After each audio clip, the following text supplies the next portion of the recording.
السلام علیکم ورحمۃ اللہ وبرکاتہ۔ بسم اللہ الرحمن الرحیم۔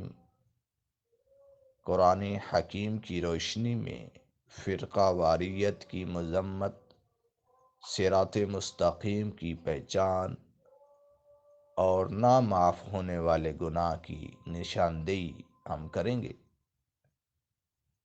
سورۃ النساء آیت نمبر 116 میں اللہ عز و جل کا ارشاد ہے: ان اللہ لا یغفر ان یشرک بہ ویغفر ما دون ذلک لمن یشاء ومن یشرک باللہ فقد ضل ضلالا بعیدا۔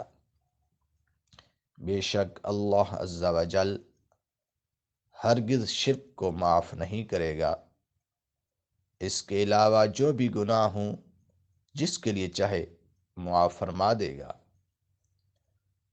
وَمَن یشرک باللہ، اور جس نے اللہ عز و جل کے ساتھ شرک کیا وہ گمراہی میں دور جا پڑا۔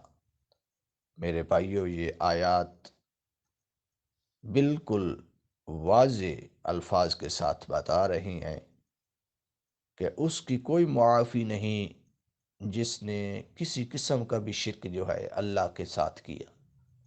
اللہ عز و جل سے دعا ہے کہ اللہ ہمیں شرک اصغر اور شرک اکبر یا اس کی کوئی بھی قسم ہو، اللہ ہمیں محفوظ رکھے۔ آمین۔